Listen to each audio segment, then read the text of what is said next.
اللہ رب العزت نے سارے انسانوں کی دنیا آخرت کی کامیابی پورے کے پورے دین میں رکھی۔ دین کس چیز کا نام ہے؟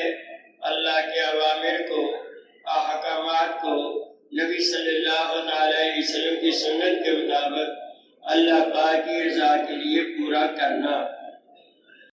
خوشی میں، غمی میں، صحت میں، بیماری میں، جوانی میں، بڑھاپے میں، انفرادی، اجتماعی، رات کو دن کو، ہر حال میں یہ دیکھے کہ اللہ کا کون سا امر متوجہ ہے، نبی علیہ السلام نے کیسے بتلایا ہے اور صحابہ اکرام کی جماعت نے کیسے کر کے دکھلایا ہے۔ اس طرح کروں گا تو کامیاب۔ اس کو چھوڑ کر اپنی نفسانی خواہش، قوم، برادری، قبیلہ، خاندان، معاشرے کو دے کر چلوں گا تو 100% ناکام۔ ظاہر کامیابی نظر آ رہی ہے، یہ کامیابی نہیں ہے بلکہ کامیابی کا دھوکہ ہے۔ اس دھوکے سے خود بھی نکلنا ہے اور پوری امت کو نکالنے کی کوشش کرنی۔ اس کی مثال کافروں کے اعمال کی قرآن پاک میں یہ دی ہے کہ کوئی آدمی گرمی کے موسم میں صحرا میں سفر کر رہا ہو تو سورج کی روشنی کی وجہ سے دور سے ریت چمکتی ہوئی نظر آتی ہے۔ وہ سمجھتا ہے پانی ہے، وہاں پہنچوں گا، پانی پی لوں گا، وضو کر لوں گا، موقع ملے تو غسل کر لوں گا، سفر آسان ہو جائے گا۔ وہاں پہنچا تو وہاں پانی نہیں بلکہ ریت ہے۔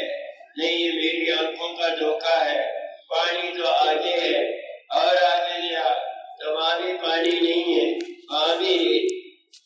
تو پانی کہیں نہیں ہوتا اور ریت ہی ہوتی ہے۔ اس طرح دنیا کی چیزوں میں کامیابی نہیں ہے، ناکامی ہے، یہ آنکھوں کا دھوکہ ہے۔ اور اس دھوکے سے نکلنے کے لیے اللہ کے راستے میں نکلنا، اب معلوم ہو جائے، صحیح ترتیب کو اختیار کر لے، اللہ کی اطاعت اور نبی کے طریقے کے مطابق زندگی بسر کرنے والا بن جائے، اچھی بات ہے۔ نہیں تو موت کے وقت پتہ چل جائے گا، فرعون کو بھی پتہ چل گیا، قارون کو بھی پتہ چل گیا، حمان کو بھی پتہ چل گیا، اور ابی بن خلف کو بھی پتہ چل گیا، لیکن اس وقت کا معلوم ہونا فائدے مند نہیں ہوتا۔ ابھی پتہ چل جائے اور نبی کے محنت کو نبی علیہ السلام کے نہج پر اختیار کرنے والا بن جائے تو یہ بہت بڑی نعمت ہے۔ اللہ کے راستے میں نکلنا، ان اعمال کو کرنا، اتنا کرنا کہ دل دماغ پر اللہ کی عظمت چھا جائے، ہر حال میں اللہ کی طرف متوجہ ہونے والے بن جائیں۔ اللہ نے کامیابی کو رکھے ہی دین میں، دین کے علاوہ کامیابی ہے ہی نہیں۔ جو تلاش کرتے ہیں عین موت کے وقت پھر سمجھتے ہیں نہیں، ہم تو دھوکے میں تھے۔ من عمل صالحا من ذکر او انثی وهو مؤمن فلنحیینہ حیاتا طیبہ، جو نیک عمل کرے، مرد ہو یا عورت، ایماندار ہو، تو ہم اسے پاکیزہ زندگی عطا کریں گے۔ تو علماء فرماتے ہیں صورتاً ایمان نہ ہو، صحیح ایمان دل کے اندر راسخ ہو۔ آپ جانتے ہیں ہر چیز کے ایک الفاظ ہوتے ہیں، ایک اس کی صورت ہوتی ہے، ایک اس کی حقیقت ہوتی ہے۔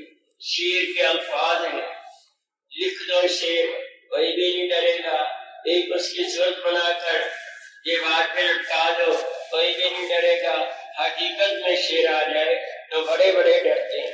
ایک ایمان کا لفظ ہے، ایک ایمان کے بول ہیں، ایک ایمان کی حقیقت ہے۔ حقیقت میں راسخ ہو جائے تو پھر اعمال نبی صلی اللہ تعالی علیہ وسلم کی سنت کے مطابق ہوں گے۔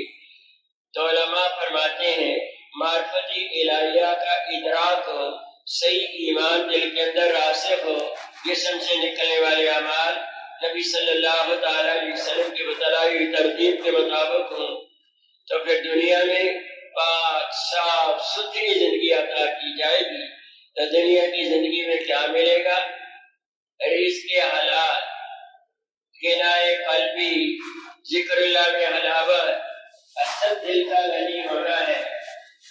حدیث پاک میں آتا ہے جس کا مفہوم ہے جو آخرت کو نصب العین بنا لیتا ہے اللہ اس کے دل کو غنی کر دیتے ہیں، دنیا کے کام آسان کر دیتے ہیں، اور دنیا جو مقدر کی ہے وہ ذلیل ہو کر قدموں میں آتی ہے۔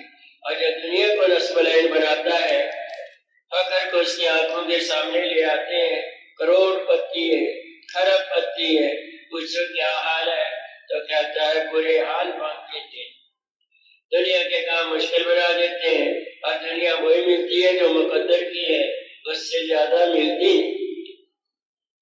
ہمارے بہت بڑے عالم، بہت بڑے بزرگ مولانا محمد قاسم نانوتوی رحمۃ اللہ علیہ، اللہ ان کی قبر کو نور سے منور فرمائے، ایک بانی دارالعلوم دیوبند ایک دن نائی کے پاس حجامت کرا رہے تھے، شاگرد خاتم بھی ساتھ تھا، ایک بڑا وجیہ آدمی فاخانہ لباس پہنے ہوئے وہ آ رہا ہے،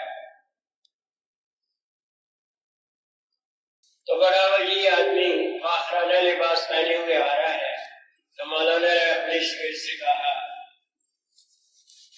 کہ دیکھو میں اس کو کیسے ذلیل کرتا ہوں۔ شاگرد حیران رہ گیا، یہ تو بڑا وجیہ آدمی ہے، کوئی چودھری آدمی ہے، ان سے نظر آ رہا ہے، تو حضرت نے کبھی ہمیں نہیں کہا ہم ان کے شاگرد ہیں، اس آدمی کو کیوں کہا، لیکن شاگرد کے اندر تو ہمت نہیں کہ پوچھے۔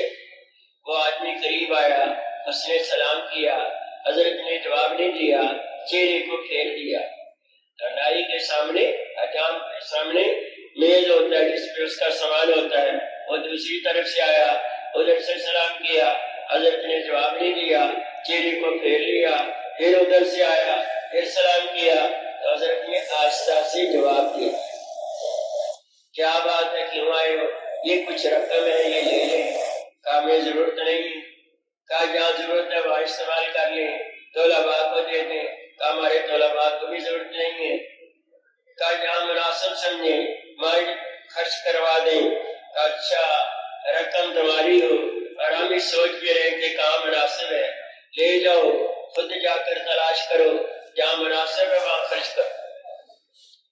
تو وہ رقم جوتوں میں ڈال کر معافی مانگتے ہوئے چلا گیا، جیسے بہت بڑا گناہ کیا ہے آئندہ کبھی نہیں کروں گا۔ جب دور چلا گیا حضرت نے شاگرد سے پوچھا بیٹا تو نے میرے سے پوچھا نہیں کہ میں اس کے ساتھ یہ معاملہ کیوں کیا، کہا استاد جی میں تو خود سوچ میں ہوں، آپ کبھی ہمارے ساتھ نہیں کرتے، اس کے ساتھ کیوں کیا، حدیث سے بات میں آتا ہے اتقوا من فراست المومن فإنه ينظر بنور اللہ، مومن کی فراست سے ڈرو، وہ اللہ کے نور سے دیکھتا ہے۔ ہم تو ظاہری آنکھوں سے دیکھ رہے ہیں، اس نے ٹوپی پہنی، اس نے پگڑی باندھی، اس نے رومال اوڑھا ہوا ہے، اور دل کی آنکھوں سے دیکھتے ہیں۔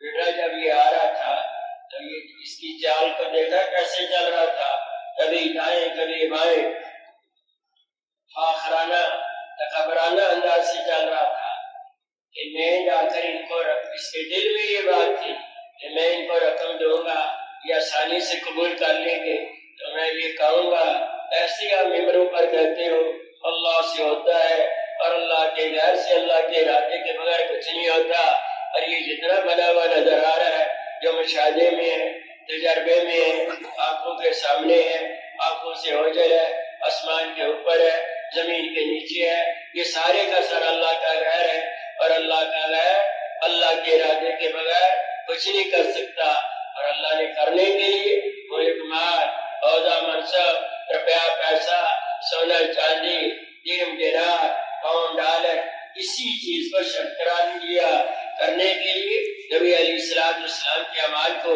شرط قرار دیا، جس کی زندگی میں اعمال ہوں گے اللہ دنیا آخرت میں کامیاب کرے۔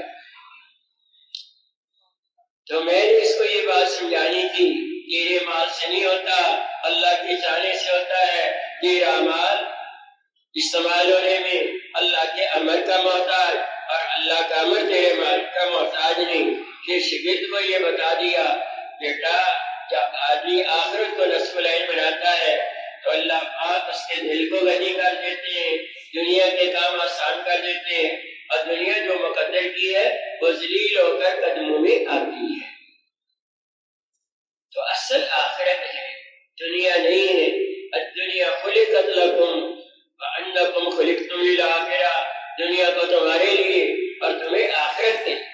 ہماری فکر، ہماری سوچ، ہمارا لین دین، ہمارے کاروبار، ہمارا زمیندارہ آخرت کے اعتبار سے ہو، جس سے میری آخرت بن رہی ہے یا بگڑ رہی ہے، اللہ کے قریب ہو رہا ہوں یا شیطان کے قریب ہو رہا ہوں۔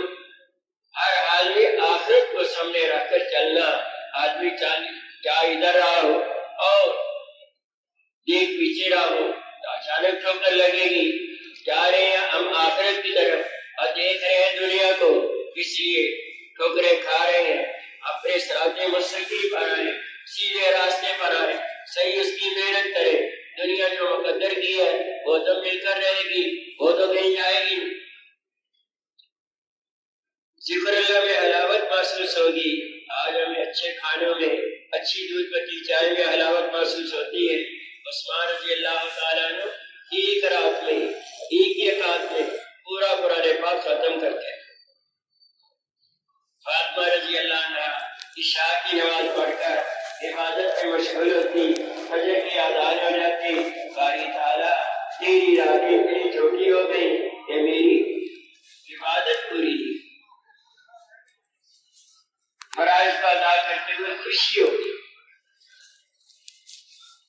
اب ہم اللہ کے راستے میں نکلے، اپنی نیتوں کو صحیح کریں۔ میرا ارادہ تو نہیں تھا، میرا پروگرام تو نہیں تھا، اللہ کی جماعت تیار ہو گئی، میں ان کے ساتھ ہو گیا، چلو میری خدمت کریں گے، پورا آدمی ہوں، بیمار ہوں، میرا بستر اٹھا لیں گے۔ اگر اس نیت سے بھی آئے ہو تو اب نیت کو صحیح کرو۔ ہم اس محنت کو سیکھنے کے لیے نکلے ہیں، اس کی وجہ سے پورے کا پورا دین، پوری کی پوری انسانیت میں وہ سطح پر زندہ ہو جائے، یہ سطح پر نبی علیہ السلام چھوڑ کر گئے۔ مستقبل کے انعامات کا تصور کر کے خوش ہوگا۔ آج آدمی فارغ وقت میں کیا سوچتا ہے؟ اللہ ماشاءاللہ، کچھ ہوتے ہیں تو آخرت کی بھی سوچتے ہیں، دنیا کی سوچ کیا سوچ؟ فلاں زمین کا ٹکڑا، فلاں مکان، فلاں دکان خرید لیتا، ابھی اس کی اچھی قیمت پر فروخت ہوتا، خوب نفع پاتا۔ پانی نفع کے بارے میں سوچنا، ہمارے نبی صلی اللہ علیہ وسلم نے ہمیں پانی نفع کی طرف متوجہ نہیں کیا، ہمیں ہمیشہ رہنے والے نفع کی طرف متوجہ کیا۔ جیسے حدیث پاک میں آتا ہے، غزوہ خیبر میں ایک صحابی رضی اللہ تعالیٰ نے فرماتے ہیں، میں مال خریدتا رہا، فروخت کرتا رہا، 300 روپیہ چاندی مجھے نفع میں ملی، اس دور کا 3 لاکھ سے ملا۔ نبی علیہ السلام نے فرمایا، تمہیں حقیقی نفع والی چیز نہ بتاؤں جس میں ہمیشہ کے لیے نفع ہو؟ فرض نماز کے بعد 2 رکعت نفل۔ نفع کا ذہن ہے، نفع کی طرف متوجہ کیا، دنیا سے آخرت کی طرف، چیزوں سے اعمال کی طرف۔ تو یہ کیا سوچتا ہے؟ وہ خرید لیتا، وہ ایسا ہو جاتا۔ لیکن نبی نے کیا فرمایا؟ صحابہ کرام کی جماعت میں بیٹھے ہوئے تو آپ نے قرآن پاک کی ہے، یوم نحشر المتقین الی الرحمن وفدا، قیامت کے دن متقین لوگ اللہ کے دربار میں وفد کی شکل میں حاضر ہوں۔ حضرت علی رضی اللہ تعالیٰ نے فرمایا، اے اللہ کے رسول صلی اللہ علیہ وسلم، میرے ماں باپ آپ پر قربان جائے۔ وفد تو عربی میں اس کو کہتے ہیں جو سواری پر سوار ہو، تو یہ متقین لوگ کیسے سواری پر سوار ہوں گے؟ تو کیا فرمایا نبی علیہ السلام نے؟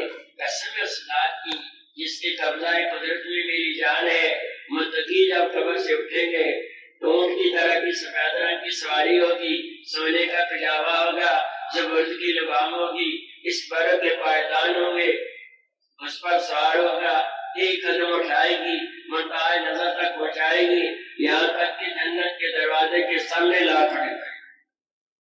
جنت کا دروازہ بند، اس کے سامنے ایک درخت ہے جس سے 2 چشمے بہتے ہیں، پانی پیے گا، ساری تھکاوٹیں ختم، ساری بیماریاں ختم، دوسرے سے وضو کرے گا، سارا گرد و غبار ختم۔ تختے پڑے ہوئے ہیں، زنجیریں لٹکی ہوئی ہیں، یہ اپنی طاقت سے زنجیر مارے گا، اس کو تو جنتی کی طاقت دی جائے گی۔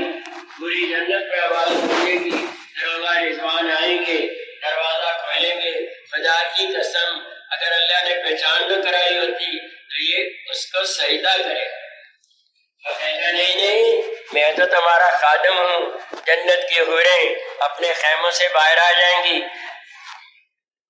یہ داخل ہوں گے اور ساری حوریں اپنے اپنے خیموں میں چلی جائیں گی، اس کی مطلوبہ کھڑی رہے گی، دروغہ رضوان دور سے اشارہ کریں گے چلے جاؤ، وہ تمہارے انتظار میں ہے، پہنچے گا، مانتا ہوگا، خیمے میں لے جائے گی، زمین سے لے کر چھت تک کی جو لمبائی ہے 100 ذراع کی ہے، 1 اینٹ سونے کی، 1 چاندی کی، مشک اور عنبر کا گارا ہوگا، پلنگ بچھے ہوں گے، بچھونے لگے ہوں گے، ہمیشہ کے لیے عیش و عشرت۔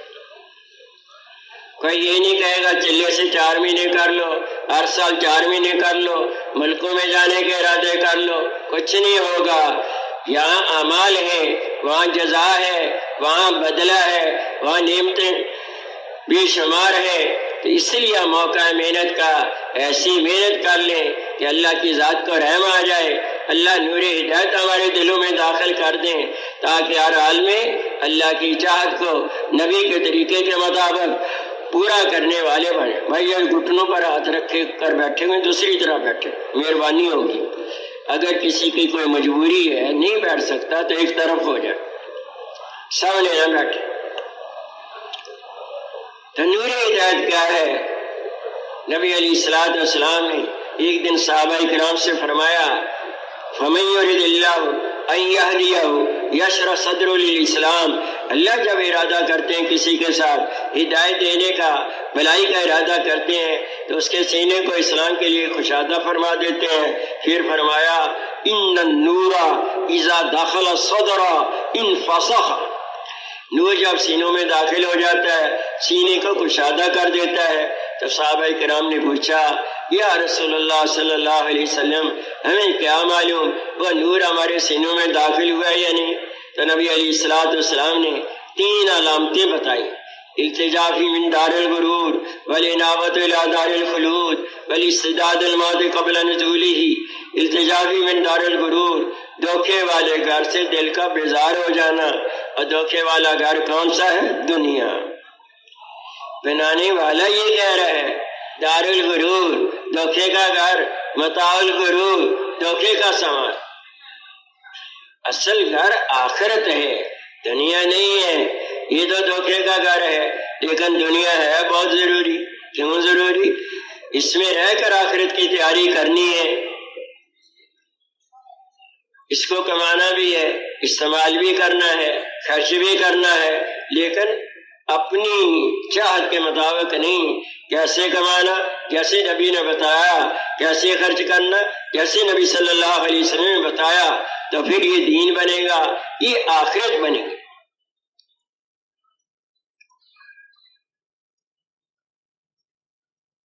دوسری علامت کیا بتائی؟ والانابت الی دار الخلود، ہمیشہ والے گھر کی طرف دل کا متوجہ ہو جانا، وہ آخرت ہے۔ ہمارا بولنا، ہمارا سننا، دماغ کی سوچ، آنکھوں کا دیکھنا، ہاتھ پاؤں کا استعمال، تجارت، زراعت، دفاتر میں کام کرنا، حکومتیں وزارتیں چلانا، یہ آخرت کے اعتبار سے ہو، یہ دنیا کے اعتبار سے نہ ہو، آخرت کو سامنے رکھ کر کیا جائے۔ تو جب آخرت کو سامنے رکھے گا، ہر حال میں آخرت اس کے سامنے ہوگی، آخرت کے لیے عمال کرے گا، اللہ کی رضا کے لیے عمال کرے گا، تو 100% اللہ کی مدد اور نصرت اس کے ساتھ ہو۔ یہ ہو نہیں سکتا کہ آدمی نیک عمال کرے، اللہ کی رضا والے عمال کرے اور اللہ کی مدد اس کے ساتھ نہ۔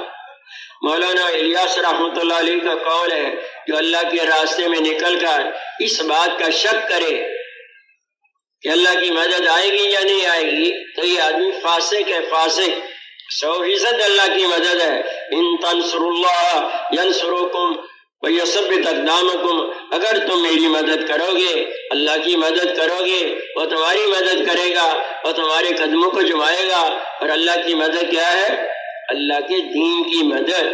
اللہ کا دین میری زندگی میں آ جائے، انسانوں کی زندگی میں آ جائے، تو اللہ پھر مدد کریں گے، دین پر چلنے کی توفیق عطا فرمائیں گے، دنیا میں قدم جمائیں گے اور آخرت کو سنواریں گے، آخرت بنائیں گے تو ہر حال میں آخرت کی طرف متوجہ ہونا۔ اور تیسری علامت کیا بتائی؟ بالاستعداد الموت قبل نزولہ، اپنے آپ کو موت کے لیے تیار کرنا اس کے آنے سے پہلے۔ کن فی الدنیا غریب و عابر السبیل، دنیا میں ایسے رہو جیسے چلتا ہوا مسافر تھک جاتا ہے، تھوڑا سا آرام کر لیتا ہے، پھر اپنا سفر شروع کر دے۔ ہم سارے مسافر ہیں، ہم خود دنیا میں نہیں آئے اور خود نہیں چلے جائیں گے، اللہ کی چاہت سے آئے ہیں، اور جب اللہ چاہیں گے پھر یہاں سے چلا جائے گا۔ پوری دنیا کے ڈاکٹر حکیم مل جائیں تو اس کو جان نہیں بچا سکتے، وہ وقت مقرر ہے، اس میں جانا ہی جانا ہے۔ تو اس کے آنے سے پہلے اس کی تیاری کرنا۔ اب اس حدیث کو سمجھنا بڑا آسان ہے۔ کراچی سے گاڑی چلتی ہے، ہر اسٹیشن پر کوئی اتر رہا ہے، کوئی بیٹھ رہا ہے، ہر روز کوئی دنیا میں آ رہا ہے، کوئی دنیا سے جا رہا ہے۔ مشکل یہاں نہیں رہنا، یہ کوئی ٹھکانا نہیں ہے، یہ تو گزرگاہ ہے۔ اور گزرگاہ میں آدمی اپنی ضروریات کو پورا کرتے ہی فوراً آگے سفر شروع کر دیتا ہے۔ تو مرنے سے پہلے مرنے کی تیاری کرنا، وہ اعمال اختیار کرنا جس کو نبی علیہ السلام نے بتایا ہے کہ القیس من دان نفسہ، عقل مند سمجھدار کون ہے جو نفس کی حفاظت رکھے، ان اعمال کو اختیار کرے جو موت کے بعد کام آنے والے ہیں۔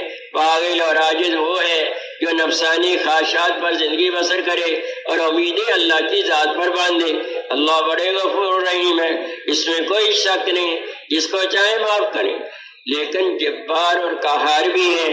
ان بطش ربک لشدید، بے شک تیرے رب کی پکڑ بڑی سخت، پکڑ لیتے ہیں پھر کوئی چھڑا نہیں سکتا۔ کوئی رشوت نہیں چلے گی وہاں، کوئی سفارش نہیں چلے گی۔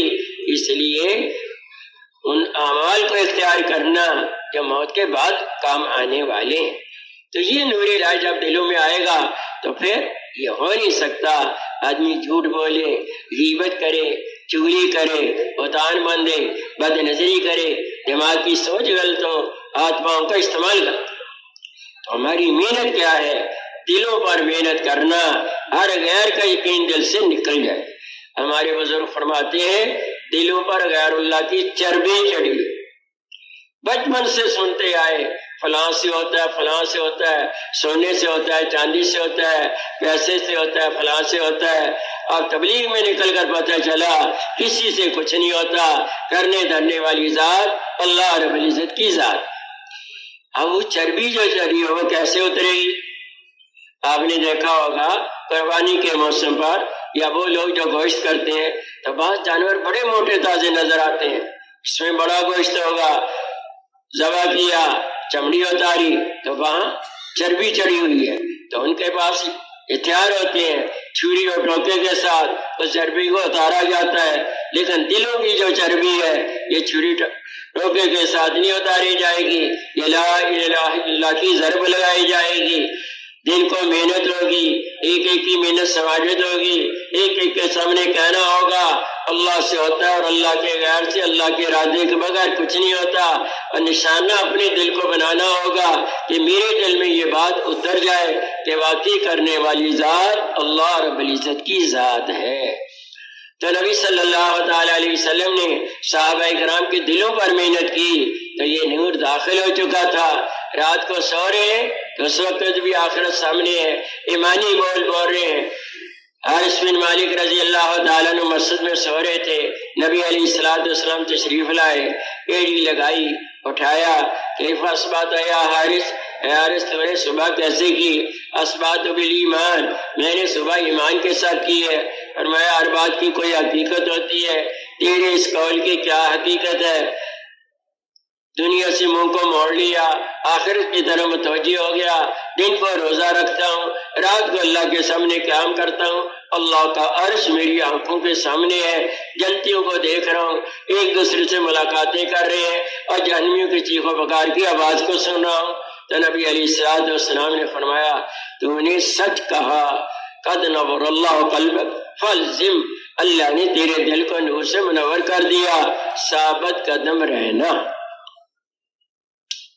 تو دلوں پر محنت، اس لیے کہتے ہیں 40 دن 4 مہینے 7 مہینے سال اور کوئی بات ہی نہ ہو، کوئی امت کی کسی قسم کی کوئی بات، کسی کے عیبوں کو نہ بیان کیا جائے، ہمیشہ یہی اعمال کرتے رہیں اور اللہ سے مانگتے رہیں، تو اللہ ضرور ہمارے دلوں میں اس بات کو بٹھائیں گے کہ کرنے دھرنے والی ذات ایک اللہ رب العزت کی ذات ہے۔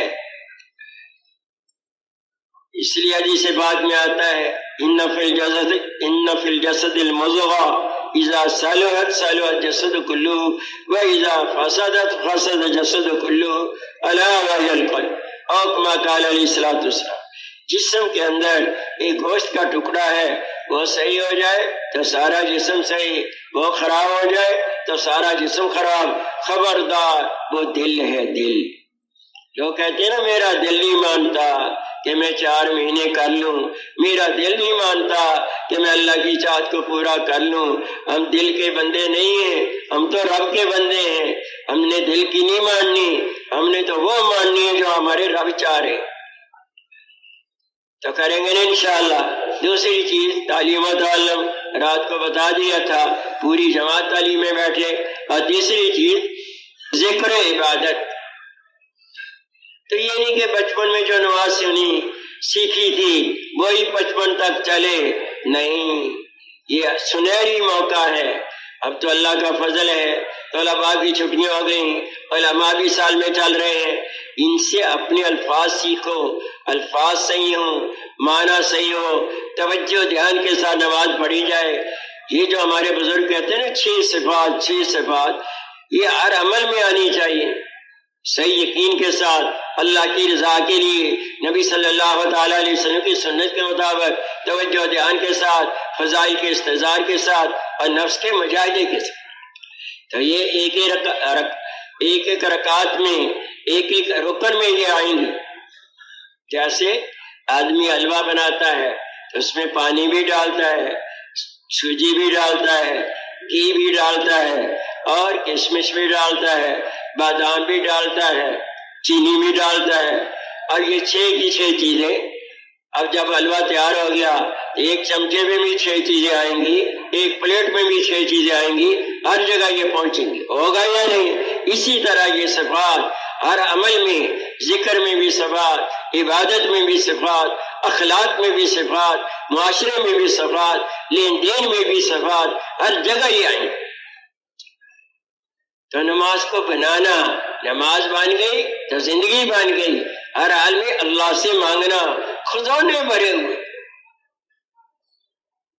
ہم تو دیکھتے ہیں جیب میں 400 روپیہ ہے، چائے پی لی تو اتنے کام ہو گئے، کسی کو پلا دی تو اتنے کام ہو گئے، وہاں کمی کا نام ہی نہیں۔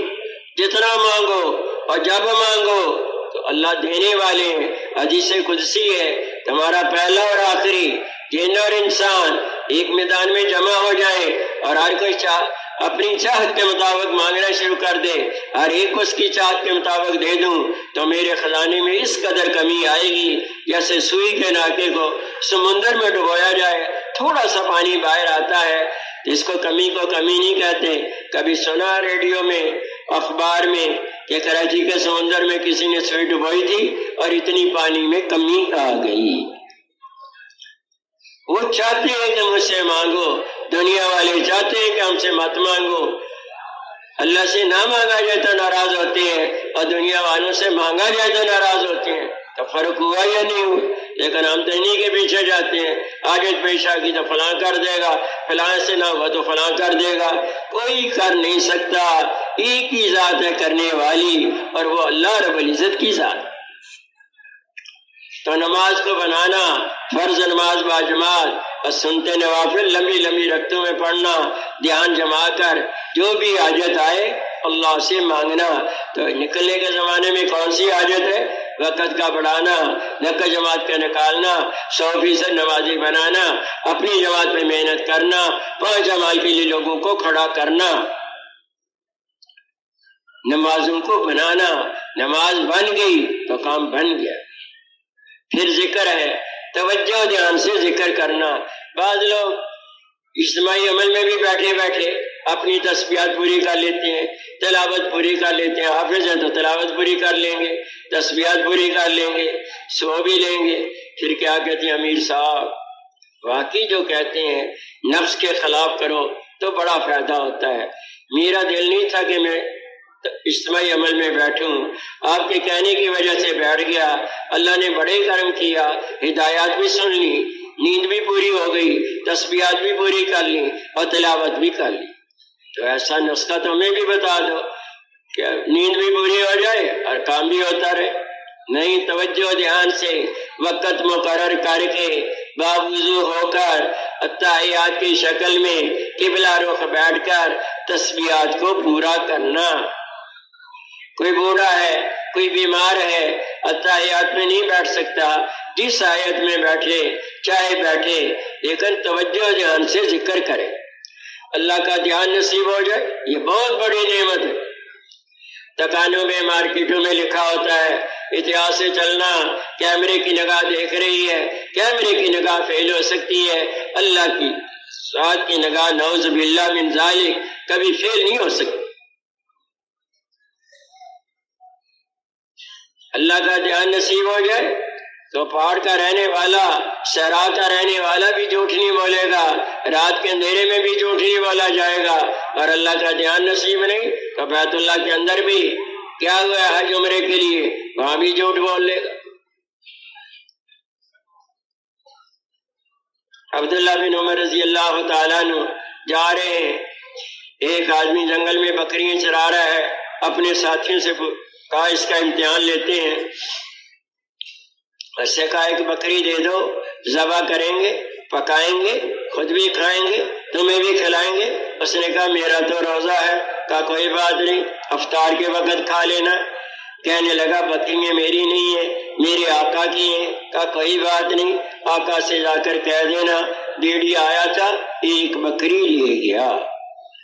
تو کیا کہتا ہے چرواہا، آقا کے سامنے تو جھوٹ بول سکتا ہوں، این اللہ این اللہ، اللہ کہاں ہے؟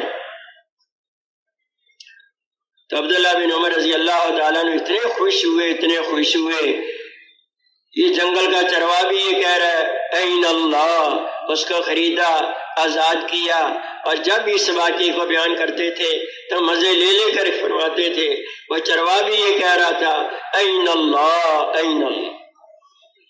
عمر بن خطاب رضی اللہ تعالیٰ عنہ رات کو گشت کرے، ایک عورت اپنی بچی سے کہہ رہی ہے دودھ میں پانی ملا دو، بچی نے کہا امیر المومنین، عمر بن خطاب رضی اللہ تعالیٰ عنہ نے منع کیا ہے، تو ماں کہتی ہے امیر المومنین دیکھ نہیں رہے، تو بچی نے کیا کہا امیر المومنین نہیں دیکھ رہے، امیر المومنین کا خدا تو دیکھ رہا ہے۔ امیر المومنین نے سن لیا، گھر کو نشان لگا دیا اور اپنے بچے سے اس کا رشتہ کر دیا۔ غریب خاندان کی لڑکی تقوی شہزادے کے ساتھ شادی ہو رہی۔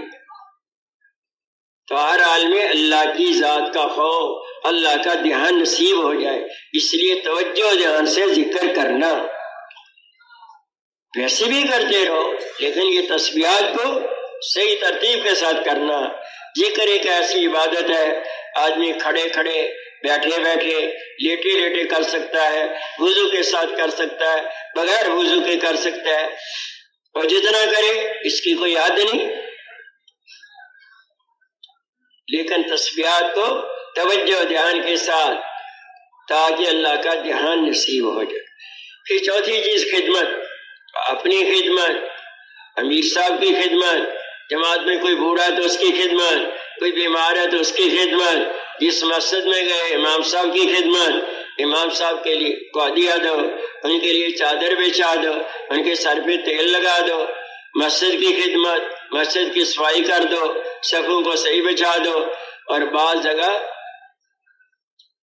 قصبوں میں، شہروں میں بھی محلے کی مسجدوں میں، یہاں عام لوگ بازار والے آتے ہیں یا محلے والے آتے ہیں، بیت الخلاء خراب ہوتے ہیں، اس کو صاف کر دو تاکہ وہ آئیں، کس نے کیا پتہ نہیں، کوئی اندر لوگ آئے ہوئے ہیں، کون ہے کون نہیں، اندر آ گئے، مسجد بھی بڑی صاف، صفیں صحیح بچھی ہوئی ہیں، ہر چیز ترتیب سے ہے، یہ تو انہوں نے کیا ہوگا۔ تو تھوڑی سی محبت پیدا ہو گئی، وہ ہمارے ساتھ بیٹھے، تعلیم میں بیٹھے، بات سنی، اللہ کے راستے میں نکلنے والے بن گئے۔ دائی کا ایک ایک عمل، اس کے اندر جاذبیت ہونی چاہیے کہ لوگوں کو اللہ کی طرف، اللہ کے اوامر کے پورا کرنے کی طرف کھینچے۔ اس لیے خدمت کو ہر ساتھی کے اندر شوق اور جذبہ ہو کہ میری اصلاح ہے۔ جب سید الکونین نے غزوے میں کہا فلاں کام کون کرے گا، فلاں کون کرے گا، تو اپنے بارے میں کیا فرمایا کہ میں لکڑیاں جمع کر کے لاؤں گا۔ اللہ اکبر! تو ہماری کیا حیثیت ہے؟ ہر ایک کا یہ جذبہ ہو کہ میں خدمت کروں اور اللہ کی رضا کے لیے کرنا، کریں گے انشاءاللہ ہی اعمال کرنے ہیں، اس کے علاوہ اور کوئی اعمال نہیں کرنے۔ تو جب 4 مہینے 40 دن انہی کو کرتے رہیں گے اور راتوں کو انہی کے بارے میں اللہ سے رو رو کر مانگتے رہیں گے تو اللہ اس کی حقیقت ہمیں نصیب کر دیں۔ تو اب پرچہ ملنے کے دعا کے بعد پرچہ 131 سے ملے گا، پرچہ ملنے کے بعد ہم لوگ یہاں نہ ٹھہرے، پھر فوری طور پر مرکز سے نکل جائیں، کیونکہ ہر عمل کو سنت کے مطابق کرنا ہے۔ تو نکلنے کی سنت کیا ہے؟ امیر المومن سیدنا نبی صلی اللہ علیہ وسلم نے غزوہ موتا کی طرف ایک لشکر تیار کیا اور کہا کہ زید رضی اللہ تعالیٰ عنہ آپ کے امیر ہوں گے، جھنڈا ان کے ہاتھ میں ہوگا، یہ اگر شہید ہو جائے تو جعفر رضی اللہ تعالیٰ عنہ وہ امیر ہوں گے، وہ شہید ہو جائے تو عبداللہ بن رواحہ رضی اللہ تعالیٰ عنہ امیر ہوں گے، وہ شہید ہو جائے، پھر مسلمان آپس میں مشورہ کر کے اپنا امیر طے کر لینا۔ ایک یہودی سن رہا تھا، اس نے کہا یہ تینوں شہید ہو جائیں گے، کیونکہ نبی نے فرما دیا، یہودی کہے یا نہ کہے، ان کو تو نبی صلی اللہ علیہ وسلم کی بات پہ یقین تھا۔ تو عبداللہ بن رواحہ رضی اللہ تعالیٰ نے سوچا یہ زندگی کا جمعے والے دن صبح صبح جماعت یہ لشکر روانہ ہوا تو زندگی کا آخری جمعہ ہے، مسجد نبی کا جمعہ ہے، نبی علیہ الصلوۃ والسلام کے پیچھے کا جمعہ ہے، تو بعد میں لشکر سے مل جاؤں گا۔ کوئی ذاتی تقاضا نہیں تھا، کوئی سواری کا تقاضا نہیں تھا، کوئی کسی دوائی وغیرہ نہیں لینی تھی، پیسے نہیں لینے، سب چیزیں تیار تھی۔ رک گئے، جب نبی علیہ الصلوۃ والسلام نماز کے لیے آئے، دیکھا عبداللہ کیا بات ہے، گئے نہیں؟ جی جا رہا ہوں، نماز کے بعد جا رہا ہوں۔ تمہارا لشکر کتنا آگے چلا گیا؟ آدھا دن۔ تو کیا فرمایا نبی علیہ الصلوۃ والسلام نے؟ آدھا دن نہیں، 500 سال آگے چلے گئے۔ پھر فرمایا جو کچھ روئے زمین پر ہے یہ سارا خرچ کر دیں تو ان کے اجر تک نہیں پہنچ سکتے۔ تو فوری نکلنا، کون کون فوری نکلے گا؟ اور پیدل چلنا، یہ پیدل چلنا سنت ہے، یہاں سے بس اسٹاپ تک، اسٹیشن تک پیدل چلے۔ لیکن ہماری جماعتوں میں بعض لوگ معذور ہیں، وہ یہی ویل چیئر پر چلتے ہیں، نماز بھی اسی پر بیٹھ کر پڑھتے ہیں، اور کھانے کے لیے جائیں، بیت الخلاء میں جائیں تو کوئی ساتھی پیچھے سے ان کو لے کر جاتا ہے، دھکیلتا ہوا لے جاتا ہے۔ یہ تو نہیں وہاں تک جا سکتے، تو ان کے لیے رکشا کروا لو، ان کو بٹھا لو، خدمت کا سامان رکھ لو، ایک آدھ ساتھی اور بیٹھ جائے، باقی جماعت پیدل چلے۔ کتنا اجر ہے پیدل چلنے کا؟ امیر المومنین سیدنا ابو بکر رضی اللہ تعالیٰ عنہ نے اسامہ بن زید رضی اللہ تعالیٰ عنہ کے لشکر کو روانہ کیا۔ اسامہ بن زید رضی اللہ تعالیٰ عنہ سواری پر سوار ہے، امیر المومنین پیدل چل رہے ہیں۔ امیر المومنین کی سواری کے لوگوں عبد الرحمن بن عوف رضی اللہ تعالیٰ نے پکڑ لیے، تو اسامہ بن زید رضی اللہ تعالیٰ نے کہا امیر المومنین یا آپ اوپر آئے یا نہ میں نیچے اتر آتا ہوں۔ کہا خدا کی قسم نہ میں اوپر آؤں گا، خدا کی قسم نہ تمہیں نیچے اترنے دوں گا۔ اس میں کیا حرج ہے کہ اللہ کے راستے کی گرد و غبار سے میرے کپڑے اور جسم خاکلود ہو جائیں۔ پھر کیا فرمایا امیر المومنین نے، غازی کے ایک قدم پر 700 نیکیاں ملتی ہیں، 700 درجات بلند ہوتے ہیں اور 700 گناہ معاف ہوتے ہیں۔ تو یہ کب ہوگا؟ جب پیدل چلیں گے۔ یہیں گاڑی منگوا لی، یہیں سارے بیٹھ گئے تو سیٹ پر بیٹھ کر تو نہیں پیدل چلیں گے، تو اس لیے پیدل چلنا۔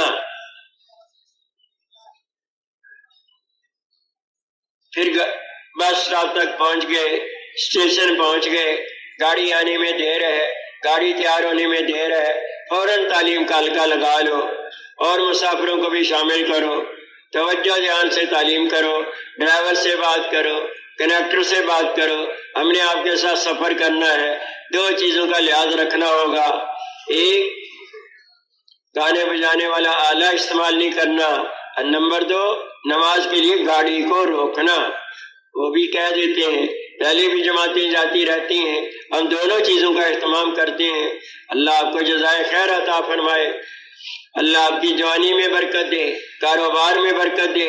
ہم تو اپنا سبق یاد کر رہے ہیں، ہمیں تو یہ سبق سکھایا جا رہا ہے، وَذَكِّرْ فَإِنَّ الذِّكْرَىٰ تَنفَعُ الْمُؤْمِنِينَ، یاد دہانی کراؤ، اور یاد دہانی کرانا مومنین کو نفع بخشتا ہے۔ اچھا یہ بتاؤ کچھ وقت بھی لگایا یا نہیں؟ جی ہاں، میں نے روزہ لگا لیا، میں نے 10 دن لگا لیے، میں نے 15 دن لگا لیے، تو 4 مہینے کا کب پروگرام ہے؟ ان قریب۔ کتنا ان قریب؟ ہفتے کے بعد یا 2 ہفتے کے بعد؟ مہینے کے بعد؟ کب تک لگاؤ گے؟ تو کوئی وقت طے کروا لو، پھر کہو جو بھی حال آئے اس سال میں نکل جاؤ۔ یہ ڈرائیور لوگ نکلیں گے، دین ان کی زندگی میں آئے گا، پھر یہ نماز کے لیے خود ہی گاڑیاں روکیں گے۔ اب بھی روکتے ہیں لیکن ہوٹل کے سامنے، پھر روکیں گے مسجد کے سامنے، اور پھر کہیں گے بھائی نماز کا وقت ہو گیا، تیاری کر لو، اتر آؤ۔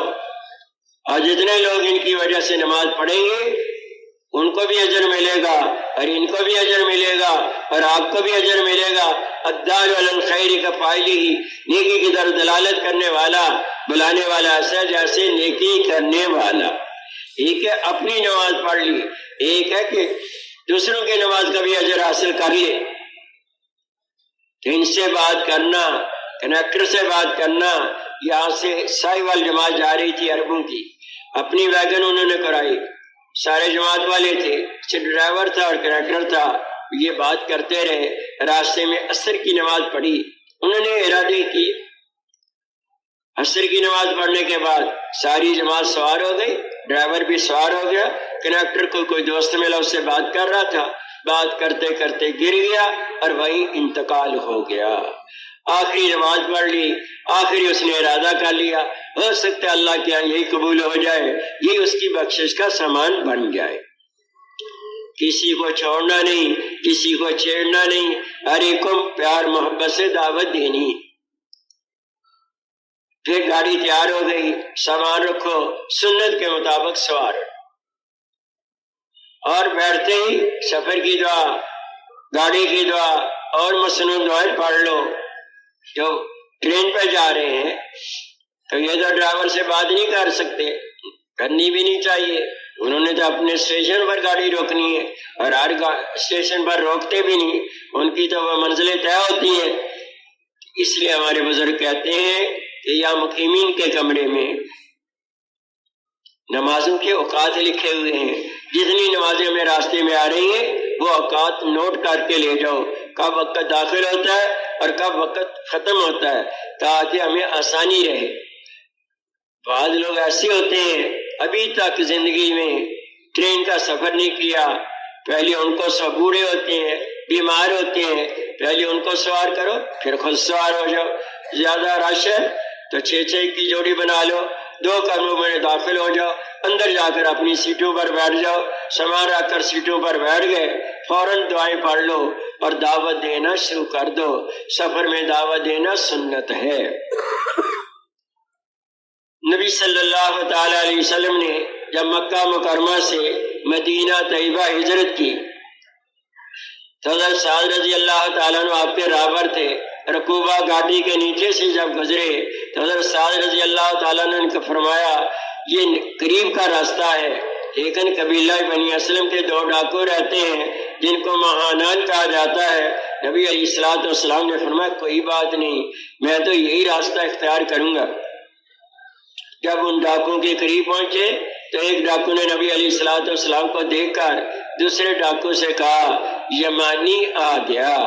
آپ قریب پہنچے، دونوں کو دعوت دی، دونوں مسلمان ہو گئے۔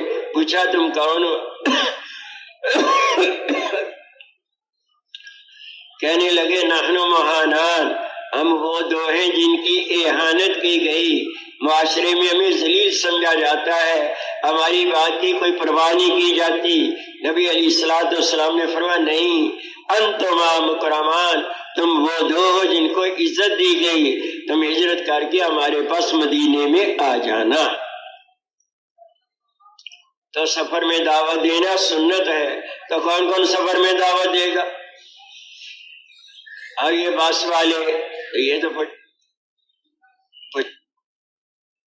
جہاں مسجد آئے گی جانتے ہیں کون سی مسجد مناسب ہے، جہاں ساری بس والے نماز پڑھنا چاہے پڑھ سکتے ہیں۔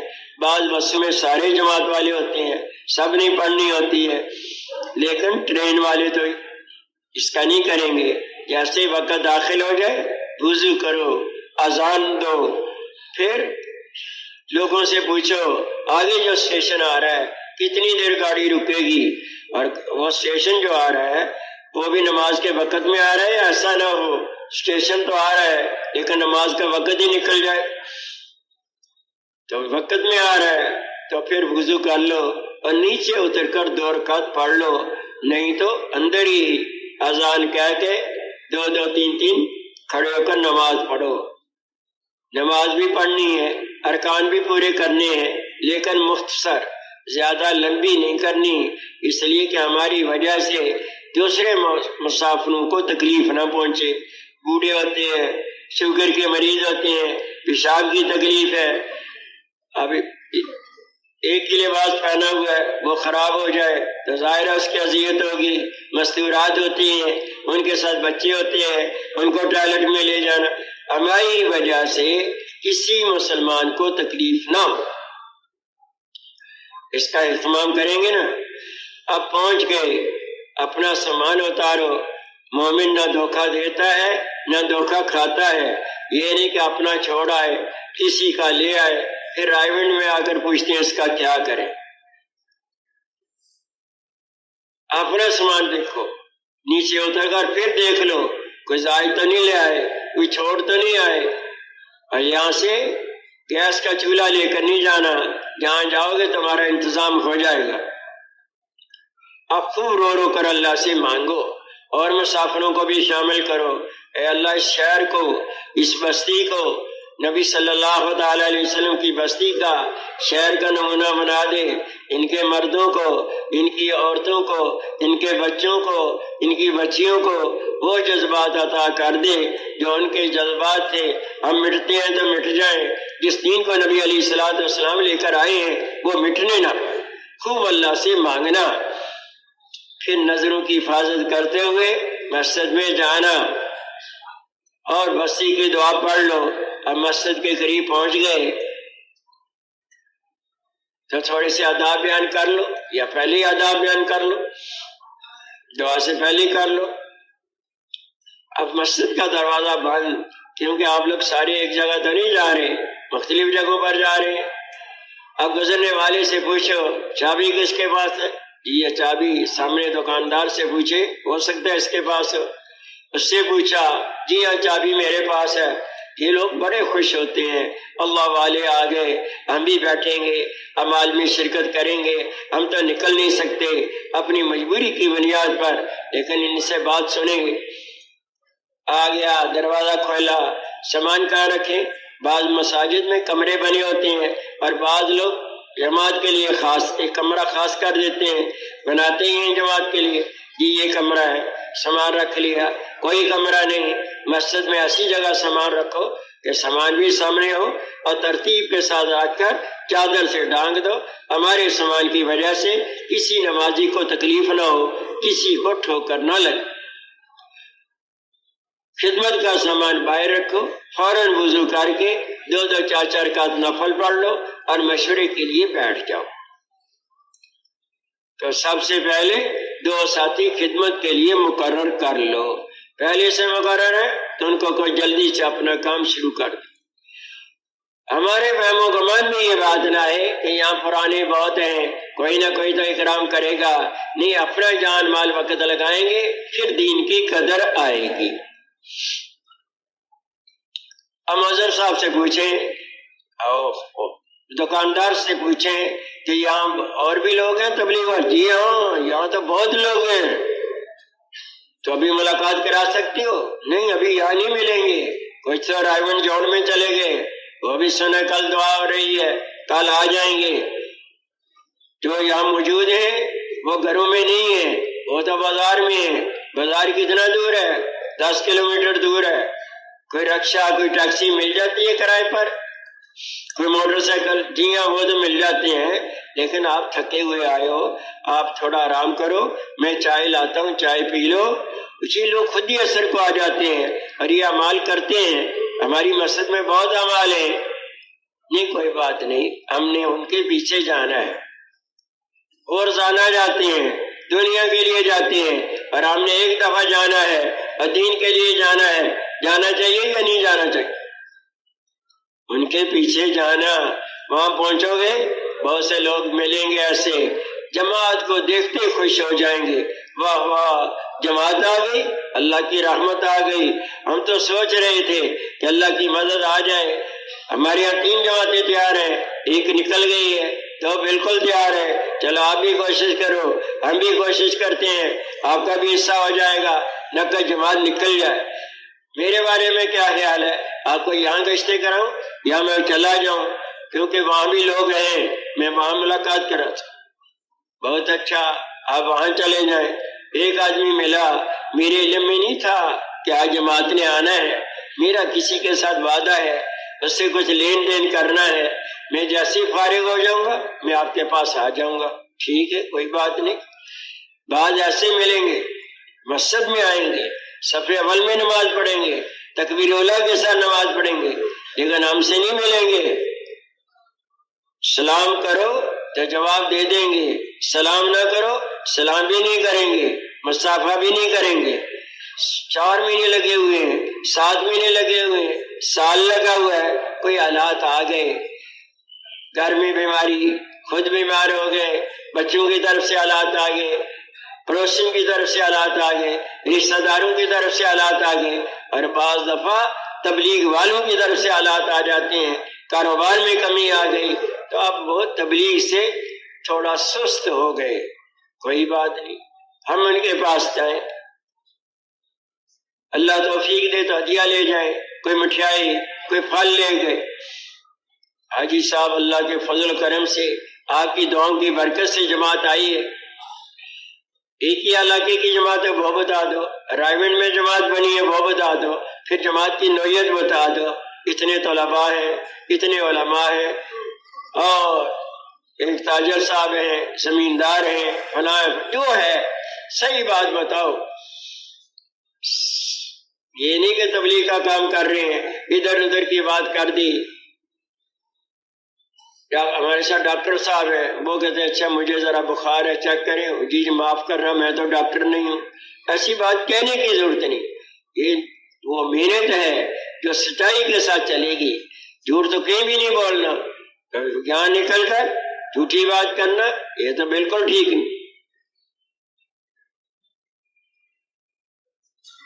ہندوستان میں ایک زمین پر جھگڑا تھا، مسلمان کا اور ایک ہندو کا، اور مسلمان نے جوش میں آ کر کہہ دیا اگر یہ مجھے مل گیا تو مسجد بنواؤں گا، ہندو نے کہہ دیا مجھے مل گیا تو مندر بناؤں گا۔ جانبین سے یہ ایک دو آدمی کا جھگڑا نہیں تھا، یہ 2 بڑے قوموں کا جھگڑا تھا، مذہبوں کا جھگڑا تھا۔ انگریز جج تھا، بڑا سمجھدار تھا، اس نے جب دیکھا کسی ایک کے حق میں فیصلہ کر دوں تو ان کا تو جھگڑا شروع ہو جائے گا، آگ لگ جائے گی، یہ تو بچائی نہیں جا سکے گی۔ تو اس نے کہا ایسا کرو، آج میں فیصلہ نہیں کروں گا، آئندہ تاریخ کو 2-4 مسلمان آ جائیں اور 2-4 ہندو آ جائیں، پھر بیٹھ کر آپس میں متفقہ طور پر کوئی فیصلہ کر لیں گے۔ ہندو کھڑا ہو گیا، اس نے کہا نہیں، فلاں مفتی صاحب کو میں لاؤں گا، وہ مسلمان ہیں، جو وہ کہیں گے مجھے ان کی بات منظور ہے۔ تو جج نے مسلمانوں سے کہا یہ ٹھیک بات کہہ رہے ہیں، آپ کو بھی منظور ہے؟ کہا منظور ہے۔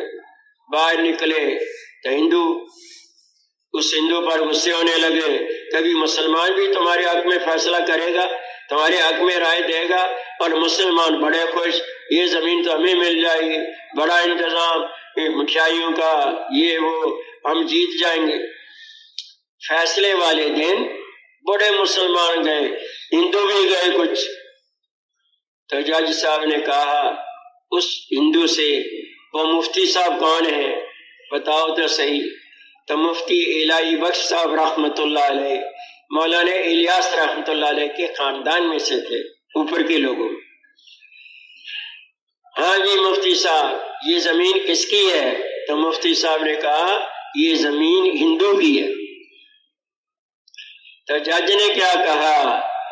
مسلمان ہار گیا لیکن اسلام جیت گیا۔ مسلمان ہار گیا، اسلام جیت گیا۔ اسلام تو نہیں کہتا جھوٹ بولو، جھوٹ تو مسلمان نے بولا۔ ہندو کھڑا ہو گیا اور اس نے کلمہ پڑھ لیا اور اس نے کہا گواہ رہو، میں یہاں مسجد بناؤں گا، اور مسجد بنا دی، اور ابھی تک مسجد ہے۔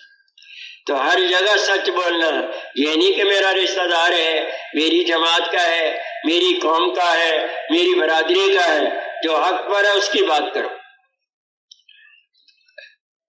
تو جماعت آئیے، آپ مسجد میں آئیں، ہمارے ساتھ بیٹھیں، ہمیں ان کی خصلتیں عادتیں بتائیں، کیسے بات کی جائے کہ یہ نقد اللہ کے راستے میں نکلنے والے بن گئے۔ آ جائیں تو بہت اچھا، نہیں آئے تو کوئی بات نہیں۔ دوسرے تیسرے دن جماعت نقد تیار ہو گئی، پھر ان کے پاس جانا، جماعت تیار ہے، آئیے ہدایات بیان کر دیں، آ جائیں تو بہت اچھا، نہیں تو کوئی بات۔ یہ دل میں طے کر لو، کسی سے غلطی ہو جائے کوئی بات نہیں، یہ نہیں کہ اپنے سے ہوتی رہے تو کوئی بات نہیں، میں نے فجر کی نماز نہیں پڑھی تو کوئی بات نہیں، میں نے تکبیر اللہ کا اہتمام نہیں کیا تو کوئی بات نہیں، میں نے امیر کی اطاعت نہیں کی تو کوئی بات نہیں، میں نے اجتماعی عمل میں شرکت نہیں کی تو کوئی بات نہیں۔ دوسرے کے بارے میں، دوسرے کے ساتھ نرمی کا معاملہ کرنا۔ اب جماعت چلی گئی، 2-3 دن کے بعد ہم ان کی نصرت کے لیے جا رہے ہیں، گاڑی کا انتظام ہو گیا، موٹر سائیکل کا انتظام ہو گیا، حاجی صاحب ہم جا رہے ہیں، آپ بھی ہمارے ساتھ تشریف لے چلیں، تھوڑی سی حرکت میں آئیں گے، وہ غبار ختم ہو جائے گا، تیار ہو جائے گا بہت اچھا، نہیں تو کوئی بات نہیں۔ وہ غبار کیا ہوتا ہے وہ بھی سن لو کہ لوگ کیا کہیں گے۔ پہلے بڑا کام کرتا تھا، بڑا لوگوں کو تبلیغ کے لیے نکالتا تھا، لیکن 2-3 سال ہو گئے، بالکل ٹھنڈا پڑ گیا، اب کسی سے بات نہیں کرتا۔ تو ان سے یہ عرض کرنا، ہم انسان ہیں، ہماری کھانے کی عادت، پینے کی عادت، آرام کی عادت، تو 2-3 سال آپ نے آرام کر لیا، اب دوبارہ کام شروع کر دو۔ اب مشینری تو ہے نہیں کہ بٹن دبا دو چلتی رہے، پٹرول ڈال دو تو چلتی رہے، ہم انسان ہیں، ہماری عادتیں ہیں، تاکہ دوبارہ وہ تیار، کیونکہ اللہ کے لیے کرنا ہے، لوگوں کے لیے نہیں کرنا کہ لوگ کیا کہیں گے۔ لوگ تو بہت کچھ کہتے رہتے، تو اللہ اور اس کے رسول صلی اللہ علیہ وسلم کی بات سے اثر لینا، لوگوں کی بات سے اثر نہیں لینا، کسی نہ کسی درجے میں ان کو تیار کرنا۔ اسی طرح علماء کرام ہیں، ان کے پاس جانا، وقت معلوم کر کے جانا، ان کے مطالعہ کا وقت تو نہیں، آرام کا وقت تو نہیں، ہدیہ لے کر جاؤ، ہدیہ مناسب ہو، نہ زیادہ قیمتی ہو نہ گھٹیا ہو، درمیانی قسم، تاکہ اور بھی کوئی جماعت دینا چاہے تو دے سکے۔ چلے گئے، بیٹھ گئے، کوئی بات پوچھے، اچھی کارگزاری اپنے ملک کی یا باہر ملک کی سنا دو، کوئی بات نہ پوچھے، 15-20 منٹ بیٹھ کر اجازت لے کر آ جاؤ۔ وہ کبھی ہاتھ اٹھا کر دعا کر دیں گے، کبھی دل میں دعا کر دیں گے، اور کبھی بعد میں دعا کر دیں گے۔ اسی طرح ہمارے ساتھ جو چل رہے ہیں علماء، ان کا بھی اکرام کرنا، گاڑی میں مسجد میں اچھی جگہ دینا، دسترخوان پہ پہلے بٹھانا، اور 4 مہینے لگا کر جب اپنے یہاں جائیں تو وہاں کے علماء کا بھی اکرام کرنا، ان کو بھی ہدیہ دینا،